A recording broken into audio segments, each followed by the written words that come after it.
Matric class Sindh board और इसकी miscellaneous exercise number 13 को हम सॉल्व करेंगे, जिसका क्वेश्चन नंबर 1 जो है उसका पार्ट नंबर जो 17 है वो मैं आपसे डिस्कस कर रहा हूँ। इसमें लिखा हुआ है कि if two circles of radii 5 centimetre and 3 centimetre touch externally the distance between their centres is equal to dash centimetre.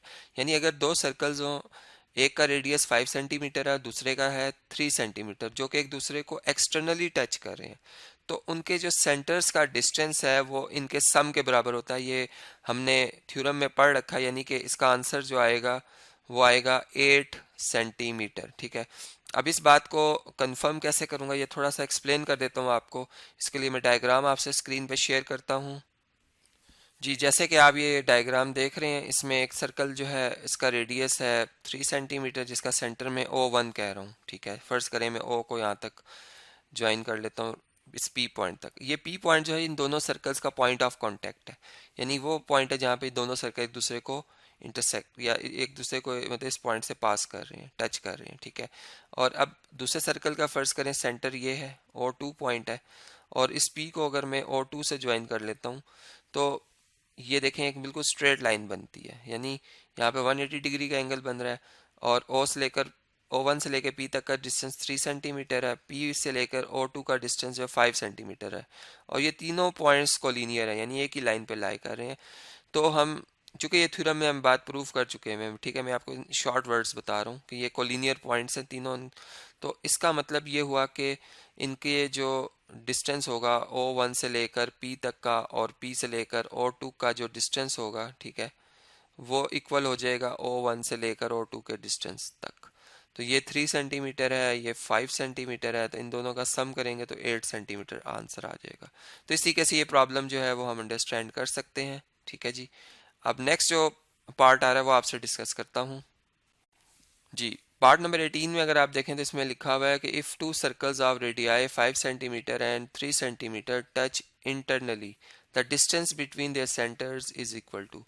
तो देखिए, अगर एक सर्कल का 5 सेंटीमीटर रेडियस है, दूसरे का 3 सेंटीमीटर, और दोनों एक दूसरे को इंटरनली टच कर रहे हैं, तो फिर उनके जो सेंटर्स का डिस्टेंस होगा वो उनके डिफरेंस के, रेडियाई के डिफरेंस के बराबर होता है। यानी कि 5 में से 3 माइनस कर दें, 2 आता है, 2 सेंटीमीटर आएगा आंसर। और इस बात को मैं एक डायग्राम से आपको एक्सप्लेन कर देता हूँ। जी, जैसे ही आप देख रहे हैं कि एक सर्कल है और इसका रेडियस जो है वो 5 सेंटीमीटर, और ये छोटे वाले सर्कल का जो रेडियस है वो कितना है, वो 3 सेंटीमीटर है। फर्ज करें ये 3 सेंटीमीटर है, और ये O से लेकर ये P पॉइंट है फर्ज कर लें, और ये O1 है। और अगर मैं P से लेकर O2 का डिस्टेंस लेता हूँ, ठीक है, यानी ये वाला डिस्टेंस लेता हूँ, तो ये आता है 5 सेंटीमीटर। ठीक है, 5 सेंटीमीटर, और ये कितना था, ये था 3 सेंटीमीटर। तो देखें, चूंकि ये तीनों पॉइंट्स कोलिनियर हैं, तो हम ये कहेंगे कि जो O से लेकर O2 से लेकर O1 तक का डिस्टेंस है, इसमें अगर आप O1 से लेकर P तक का डिस्टेंस ऐड करते हैं तो ये O2 से लेकर P डिस्टेंस के बराबर आता है। ठीक है, अब O1 से लेकर O2 डिस्टेंस जो है वो बेसिकली हमने फाइंड करना है। ठीक है, और ये वाला डिस्टेंस हम उधर जाके माइनस कर देते हैं, O2 से लेकर P डिस्टेंस और माइनस O1 से लेकर P डिस्टेंस। अब O2 से लेकर P तक का जो डिस्टेंस है वो है बड़े सर्कल का रेडियस 5 सेंटीमीटर, और O1 से लेकर P तक का जो डिस्टेंस है वो है छोटे सर्कल का रेडियस, वो है 3 सेंटीमीटर। तो इन दोनों का डिफरेंस लें तो क्या आंसर आता है, 2 सेंटीमीटर। तो O1 से लेकर O2 का जो डिस्टेंस है वो कितना आता है, वो 2 सेंटीमीटर आता है। जी, नेक्स्ट प्रॉब्लम है, इसमें लिखा हुआ है कि if two circles touch each other externally then there point of contact always lies on. यानी कि अगर दो सर्कल एक दूसरे को एक्सटर्नली टच कर रहे हैं, ठीक है, एक्सटर्नली टच कर रहे हैं, तो उनका जो पॉइंट ऑफ कांटेक्ट है वो किस पे मौजूद होगा। तो याद रखें कि वो उनके जो कॉमन टेंजेंट है, लाइज ऑन टेंजेंट, वो उस पे मौजूद होगा। ठीक है, लाइज ऑन टेंजेंट, टेंजेंट, ठीक है ना, कॉमन टेंजेंट जिसे हम कहते हैं। मैं यहाँ पे डायग्राम भी शेयर करता हूँ। जी, जैसे ये आप देख रहे हैं कि दोनों सर्कल्स हैं, एक का सेंटर O1 है, इस सर्कल का सेंटर O2 है, और दोनों जो है आपस में एक दूसरे को एक्सटर्नली टच कर रहे हैं, और ये इनका पॉइंट ऑफ कांटेक्ट है P। अब अगर देखें, मैं एक टेंजेंट लाइन ड्रॉ करता हूँ एक सर्कल के लिहाज से P पॉइंट से, तो वो दूसरे सर्कल के लिहाज से भी टेंजेंट लाइन आएगी, क्योंकि टेंजेंट लाइन का ये कंसेप्ट है कि टेंजेंट लाइन वो लाइन होती है जो सर्कल के एक्सटीरियर से पास हो रही होती है और सिर्फ एक पॉइंट कॉमन होता है टेंजेंट लाइन का और सर्कल का। तो यहाँ पे आप देखें तो इस सर्कल के लिहाज से भी एक ही पॉइंट कॉमन आ रहा है और दूसरे सर्कल के लिहाज से भी एक ही पॉइंट कॉमन आ रहा है, और ये लाइन ना तो इस सर्कल के इंटीरियर से पास हो रही है ना ही दूसरे सर्कल के इंटीरियर से पास हो रही है। इसलिए हम कहेंगे कि ये इनकी कॉमन टेंजेंट है, और ये जो इनका पॉइंट ऑफ कांटेक्ट है इन सर्कल्स का जो कि एक्सटर्नली टच कर रहे हैं वो इस टेंजेंट लाइन के ऊपर मौजूद है। तो इसी के से ये बात हम जो है वो अंडरस्टैंड कर सकते हैं। नेक्स्ट प्रॉब्लम है प्रॉब्लम नंबर 20। इसमें लिखा हुआ है कि the set of all points of a plane which are equidistant from a fixed point is called a dash. यानी कि ऐसे वो तमाम पॉइंट्स जिनका फासला जो है वो फिक्स्ड पॉइंट से एक जैसा रहे, उन सारे पॉइंट्स को अगर हम ट्रेस करें, उनको उनको मतलब जो ज्वाइन करें तो उससे जो शेप बनती है उस शेप का नाम है सर्कल। जैसे कि आप इस डायग्राम में देख सकते हैं कि ये वो फिक्स्ड पॉइंट है, फिक्स्ड पॉइंट, ठीक है, जिसे मैं पॉइंट ओ कह रहा हूँ, ये फिक्स्ड पॉइंट है जिसे ओ पॉइंट कह रहा हूँ। अब इस पॉइंट से आप ये जो जितने भी मैंने वाइट कलर की ये जो बाउंड्री बनाई है इसके ऊपर मौजूद कोई भी पॉइंट सेलेक्ट कर लें, उसका फासला ओ से एक जैसा आएगा, ठीक है, यानी जिसे हम रेडियस ऑफ द सर्कल कहते हैं। तो इसका मतलब कि इस शेप को बनने के लिए जो डेफिनेशन यूज़ होती है वो ये वाली है, और इस शेप का नाम क्या कहलाता है, इस कॉल्ड अ सर्कल। तो यहाँ पर हम सर्कल लिख देंगे। जी नेक्स्ट प्रॉब्लम है प्रॉब्लम नंबर 21, जिसमें लिखा हुआ है कि अ diameter is a cord which passes through the dash of the circle. यानी कि डायमीटर भी एक कॉर्ड होती है जो कि सर्कल के सेंटर से पास करती है। यहाँ पर वर्ड आएगा सेंटर, ठीक है जी, सेंटर, क्योंकि डायमीटर को हम कहते हैं कि रेडियस का डबल होती है, और इसकी रीजनिंग भी यही है। अगर मैं यहाँ पर सर्कल की डायग्राम शेयर करूँ आपसे तो देखें ये सर्कल का सेंटर है, ठीक है, और एक कॉर्ड में बताता हूँ जो कि सर्कल के सेंटर से पास करती है। तो देखें इसमें एक ये ए बी जो है डायमीटर है एक, तो दूसरी बात ये है कि अगर हम ओ से लेकर बी डिस्टेंस देखें तो रेडियस है, ओ से ए देखें तो भी रेडियस है, और अगर ए से बी को कलेक्ट किया जाए मतलब टोटल डिस्टेंस देखा जाए तो वो आर प्लस आर 2r के बराबर आता है, यानी डबल ऑफ द रेडियस के बराबर आता है।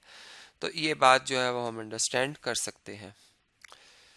नेक्स्ट प्रॉब्लम है प्रॉब्लम नंबर 22। इसमें लिखा हुआ है कि central angle is an angle subtended bye an arc at the dash of the circle. तो ये सेंटर ऑफ द सर्कल आता है, यानी कि सेंट्रल एंगल वो एंगल होता है जो सर्कल के सेंटर पे बनता है, ठीक है, और आर्क बनाती है ये एंगल। कैसे बनाती है आर्क, ये देख सकते हैं आप सर्कल। अब आर्क कहते हैं सर्कल के एक हिस्से को, छोटे से पार्ट को, ए से लेके चलें बी तक। अगर मैं इस आर्क की बात कर रहा हूँ और ये सेंटर है, ठीक है, चाहे मेजर आर्क ले लें, यानी ऐसी आर्क जो हाफ सर्कल से बड़ी हो वो मेजर आर्क कहलाती है, और ऐसी आर्क जो कि हाफ सर्कल से छोटी है वो माइनर आर्क कहलाती है। तो आप चाहे तो माइनर आर्क ले लें चाहे मेजर आर्क, आपने क्या करना है, आर्क के एंड पॉइंट को सेंटर से ज्वाइन कर देना है इस तरीके से। तो अब सेंटर पे रहते हुए इन दोनों रेडियाई ने जो मिलकर एंगल बनाया होगा, इसे इस एंगल को हम कहेंगे कि ये सेंट्रल एंगल है, ठीक है, ये एंगल क्या कहलाएगा, सेंट्रल एंगल। इसी तरह मेजर आर्क का ये एंगल जो है, ये वाला एंगल, ये भी सेंट्रल एंगल है, लेकिन ये किस आर्क का है, ये मेजर आर्क का सेंट्रल एंगल है, और वो जो नीचे मैंने बनाया है वो माइनर आर्क का सेंट्रल एंगल है, ठीक है जी। तो कंसेप्ट एक ही है सेंट्रल एंगल का। नेक्स्ट प्रॉब्लम को स्टडी करते हैं जी। नेक्स्ट है 23rd जो है वो प्रॉब्लम है। स्टेटमेंट इसकी लिखी हुई है कि two circles whose radii are equal are. ऐसे दो सर्कल जिनके रेडियाई भी एक बराबर हों वो कॉन्ग्रुएंट सर्कल्स कहलाते हैं, ठीक है, उन्हें हम कहेंगे कि ये कॉन्ग्रुएंट हैं, आपस में शेप में और साइज में एक जैसे हैं। इसकी डायग्राम अगर देखें, एक सर्कल मैंने ये ड्रॉ किया, इसका रेडियस फर्ज करें मैं रख रहा हूँ 2 सेंटीमीटर, ठीक है, यानी यहाँ से लेके और सेंटर से लेके यानी बाउंड्री तक का जो डिस्टेंस है वो है 2 सेंटीमीटर। अब इसी सेम रेडियस का अगर मैं एक और सर्कल ड्रॉ करता हूँ तो ऑटोमेटिकली वो इसके साथ कॉन्ग्रुएंट बनेगा, ठीक है, एग्जैक्टली उनका जो एरिया आएगा वो भी इक्वल आएगा इन दोनों सर्कल्स का, उनका डायमीटर भी एक जैसा आएगा, ठीक है, और इसके अलावा मतलब जो भी हम इस तरह से कोरस्पॉन्डेंस लेंगे उनमें वो एक जैसी आएगी। तो इस लिहाज से ये बात जो है वो हम अंडरस्टैंड कर सकते हैं। जी नेक्स्ट प्रॉब्लम है प्रॉब्लम नंबर 14 सॉरी 24। इसमें लिखा हुआ है कि the measure of an angle inscribed in a semi circle is equal to. तो सेमी सर्कल में बनने वाला जो इंस्क्राइब्ड एंगल होता है, ये हमें बात मालूम है कि वो हमेशा राइट एंगल होता है, यानी 90 डिग्री का एंगल होता है। और इसको हम बाय डायग्राम भी अंडरस्टैंड कर सकते हैं कि फॉर एग्जांपल ये अगर एक सर्कल है और अगर मैं इसका हाफ कर देता हूँ, ठीक है, यानी इस सर्कल का हाफ फर्ज करें, यहाँ से मैं इसको हाफ कर देता हूँ, ठीक है। और अब इस हाफ सर्कल का मैं ये एंड पॉइंट्स हैं इसके ए और बी, ठीक है, ये एक आर्क बन गई है, एक सेमी सर्कुलर आर्क है। इसका इंस्क्राइब्ड एंगल बनाने के लिए इस आर्क के ऊपर कोई भी एक पॉइंट हम रेंडमली पिक कर लेते हैं सी। और अगर मैं ए को और बी को इस सी पॉइंट से कनेक्ट कर देता हूँ, यहाँ पे थोड़ा सा इसको दोबारा ड्रॉ करते हैं, कनेक्ट कर लेता हूँ, तो ये देखेंगे आपकी ये एग्जैक्टली 90 डिग्री का एंगल बनेगा, ठीक है। ये हम मतलब प्रूफ भी कर चुके हैं थ्योरम्स में, और यहाँ पर सिर्फ शॉर्ट रिवीजन के लिए मैंने आपको ये बात डायग्राम के थ्रू समझाई है। तो ये बात कंफर्म हो जाती है कि ये एंगल कितने डिग्री का बनता है, 90 डिग्री का बनता है। जी क्वेश्चन नंबर 2 को स्टडी करते हैं। इसमें लिखा हुआ है कि classify each statement as true और फॉल्स, यानी कि हर स्टेटमेंट को हमें क्लासीफाई करना होगा कि क्या ये दुरुस्त लिखी हुई है या गलत।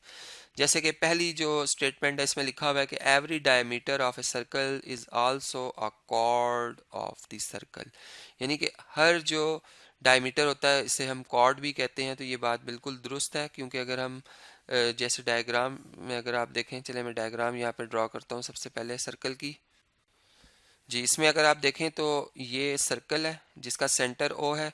अगर मैंने डायमीटर ड्रॉ करना है तो मैं कहूँगा जी एक ऐसी कॉर्ड ड्रॉ करें जो सर्कल के सेंटर से पास करे, इस तरीके से। तो diameter is also a cord, ठीक है ना, तो ये बात बिल्कुल दुरुस्त है। नेक्स्ट स्टेटमेंट लिखी हुई है कि आ सर्कल हैज एग्जैक्टली 2 रेडियाई, तो ये बिल्कुल गलत है बात।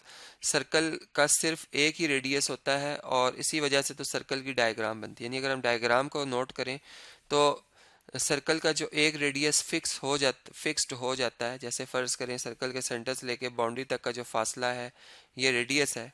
अब ये चेंज नहीं हो सकता। अगर आपने ये 2 सेंटीमीटर रख दिया और ये सर्कल बन गया तो अब ये कहीं से भी आप फासला ले लेंगे सर्कल के पॉइंट का सेंटर ऑफ द सर्कल से, तो ये 2 सेंटीमीटर ही रहेगा। इसलिए ये स्टेटमेंट क्या है, फॉल्स है। जी थर्ड स्टेटमेंट को पढ़ते हैं। Chord of a circle is also a segment of a tangent line to the circle, यानी कि जो कॉर्ड होती है सर्कल की वो टेंजेंट लाइन का एक हिस्सा होती है। तो ये बात फॉल्स है, ठीक है। अगर हम डायग्राम देखें तो डायग्राम में ये बात हम अंडरस्टैंड कर रहे हैं कि जो कॉर्ड होती है वो सर्कल के 2 पॉइंट्स को मिलाने से बनती है। फर्ज करें कि ये 2 पॉइंट्स मैंने मिलाए, सर्कल का ए और बी पॉइंट, तो ये क्या बन गई, ये कॉर्ड बन गई है, ठीक है। जबकि टेंजेंट जो है, टेंजेंट हम कहते हैं कि एक ऐसी लाइन होती है जो सर्कल के एक्सटीरियर से पास होती है और इसके इसका एक ही पॉइंट जो है वो कॉमन होता है सर्कल के साथ। और अगर इस पॉइंट ऑफ कांटेक्ट को रेडियस से ज्वाइन कर दिया जाए, सॉरी सेंटर से ज्वाइन कर दिया जाए, तो एंगल जो बनता है रेडियल सेगमेंट का और इस टेंजेंट लाइन का वो हमेशा 90 डिग्री का बनता है। तो इस लिहाज से ये स्टेटमेंट क्या लिखी हुई है, ये फॉल्स स्टेटमेंट है। जी नेक्स्ट प्रॉब्लम है। इसमें लिखा हुआ है if a diameter is perpendicular to a chord then it bisect the chord, तो ये बात बिल्कुल ट्रू है कि अगर एक डायमीटर जो है वो परपेंडिकुलर होगा कॉर्ड के साथ तो वो लाजमी कॉर्ड को 2 बराबर हिस्सों में डिवाइड भी करेगा। यानी ये अगर सर्कल है, ठीक है, और अगर मैं इसका ये सेंटर शो करता हूँ, ठीक है, और यहाँ से शो कर देता हूँ कि ये डायमीटर ड्रॉ होगी, ये लाइन सेगमेंट, ठीक है, ये भी। और अब एक कॉर्ड के साथ ये परपेंडिकुलर है, तो फर्ज करें कॉर्ड इस तरीके से बनी हुई है, ये सी डी कॉर्ड है और ये ई वो पॉइंट है जहाँ पे 90 का एंगल बन रहा है, ठीक है। तो याद रखें कि फिर ये जो ई से लेकर सी तक का डिस्टेंस और ई से लेकर डी तक का डिस्टेंस ये कॉन्ग्रेंट आएगा, यानी कि ये डायमीटर फिर इस कॉर्ड को बाइसेक्ट करेगा। और इसका प्रूफ है कि हम अगर सी पॉइंट को ओ से और डी को भी ओ से ज्वाइन कर लें तो 2 ट्राइंगल्स बन जाती हैं। और ये ट्राइंगल्स कॉन्ग्रेंट इस बेस पर हैं कि ये जो ओ सी डिस्टेंस है और डी के साथ बराबर है radius of the same circle होने की वजह से, और ये वाली साइड जो ओ ई है ये कॉमन है। तो बाय एच एस पास्टुलेट ये दोनों ट्राइंगल्स आपस में कॉन्ग्रेंट हो जाती हैं। कौन सी 2 ट्राइंगल्स कॉन्ग्रेंट हो जाती हैं, ओ ई सी, ठीक है, ये कॉन्ग्रेंट हो जाती है ट्राइंगल ओ ई डी के साथ। तो फिर जब 2 ट्राइंगल्स कॉन्ग्रेंट होती हैं तो फिर उनके ऑल कोरस्पॉन्डिंग साइड्स और एंगल कॉन्ग्रेंट होते हैं। इट्स मीन के सी ई जो है वो ओ जो है वो ई डी के साथ कॉन्ग्रुएंट हो जाएगी साइड, तो फिर E is the mid point, it's mean कि ये बाइसेक्ट कर रहा डायमीटर। तो ये बात बिल्कुल ट्रू है, इसलिए हमने यहाँ पे ट्रू शो किया। लास्ट स्टेटमेंट है जी इसकी, क्वेश्चन नंबर 2 की फिफ्थ पार्ट, इसको हम डिस्कस करते हैं कि an inscribed angle is an angle whose vertex lies at the centre of the circle. यानी कि जो इंस्क्राइब्ड एंगल होता है, ठीक है, ये वो एंगल होता है जिसका वर्टेक्स जो है वो सेंटर ऑफ द सर्कल पे लाई करता है। तो ये बात रॉन्ग है, क्योंकि अगर हम यहाँ पर डायग्राम में देखें तो इंस्क्राइब्ड एंगल हम कैसे बनाते हैं। इंस्क्राइब एंगल बनाने के लिए हमें कोई आर्क सेलेक्ट करनी होती है। फ़र्ज़ करें ये ए बी, और यहाँ पर सी पॉइंट में ले लेता हूँ कि ये एक आर्क है, ये एक मेजर आर्क है, यानी ऐसी आर्क जो सेमी सर्कल से बड़ी आर्क है, ये मेजर आर्क है। अब अगर मैं एंगल बनाऊंगा इंस्क्राइब एंगल, तो मैं जो आर्क के एंड पॉइंट्स हैं उनको इस सी पॉइंट से, जो कि ऑन द जो आर्क है उसका कोई एक पॉइंट है सी पॉइंट, इससे ज्वाइन कर दूंगा। ठीक है, तो ये एंगल जो बनेगा इसे हम कहेंगे ये इंस्क्राइब्ड एंगल है। ये कौन सा एंगल है जी? इंस्क्राइब्ड एंगल है। और ये एंगल अब आप देख सकते हैं कि सेंटर ऑफ द सर्कल पे लाई नहीं करता। ठीक है, ये इंस्क्राइब्ड एंगल है। तो इसलिए जो ये स्टेटमेंट लिखी हुई है ये एक फॉल्स स्टेटमेंट है। इन्होंने इसमें कहा है कि an inscribe angle is an angle whose vertex lies at the centre of the circle, ये रॉन्ग है। तो इस तरीके से ये तमाम क्वेश्चंस जो है हमने एक एक करके डिस्कस किए और इन्हें अंडरस्टैंड किया।